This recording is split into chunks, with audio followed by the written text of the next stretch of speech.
अब बात करते हैं type of rate of reaction. Rate of reaction को हम दो कैटेगरी में डिवाइड करते हैं, एक एवरेज रेट ऑफ रिएक्शन और दूसरी जो है instantaneous rate of a reaction.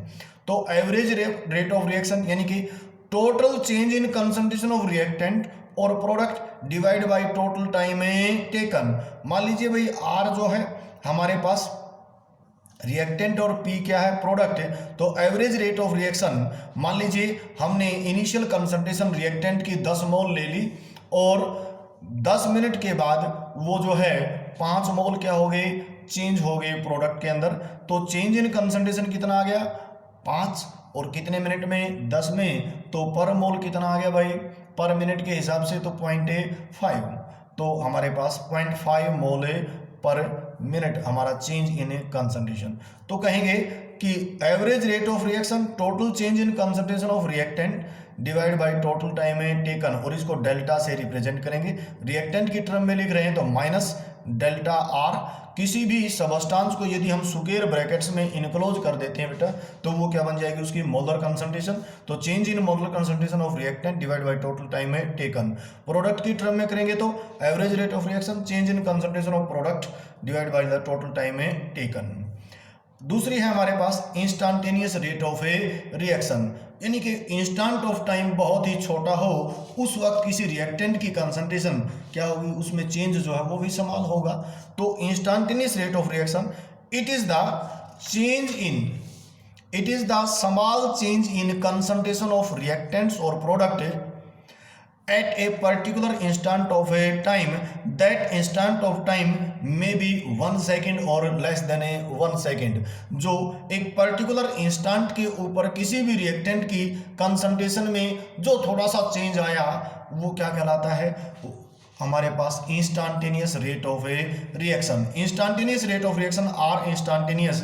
तो यहाँ पे जो चेंज इन कंसंट्रेशन है वो समाल है, तो उसको डी से रिप्रेजेंट कर दिया, माइनस डी समाल change in concentration of reactant divide by the समाल इंस्टेंट ऑफ टाइम, और दैट इंस्टेंट ऑफ टाइम में बी लेस देन 1 सेकेंड और 0।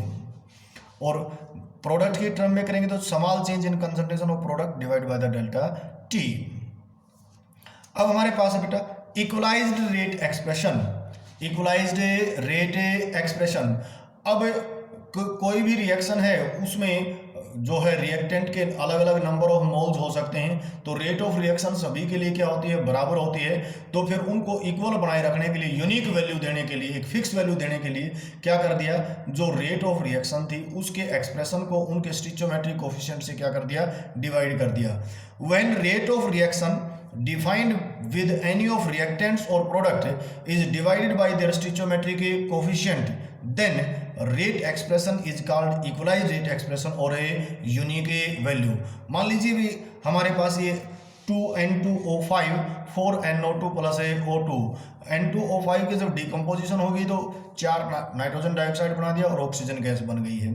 तो रेट ऑफ रिएक्शन N2O5 के टर्म में तो small change in concentration of N2O5 divide by the time taken, और अब इसका स्टिचोमेट्रिक कोफिशिएंट क्या था, 2, उसको क्या कर दिया, डिवाइड कर दिया।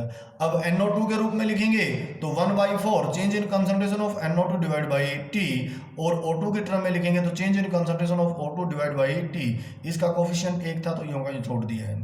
तो जब हम रेट ऑफ रिएक्शन को उसके स्टिचोमेट्रिक कोफिशिएंट से डिवाइड कर देंगे तो जो रेट एक्सप्रेशन है उसको हम बोलते हैं बेटा इक्वलाइज्ड रेट एक्सप्रेशन। अब सबसे इंपॉर्टेंट बात है unit of rate of reaction. तो रेट ऑफ रिएक्शन को हमने डिफाइन किया change in concentration divide by time T, और कंसंट्रेशन की यूनिट जो है क्या होती है, मोल पर लीटर, और समय से डिवाइड कर दिया तो रेट ऑफ रिएक्शन की जो यूनिट आ गई मोल पर लीटर पर सेकेंड, मोल पर लीटर पर सेकेंड।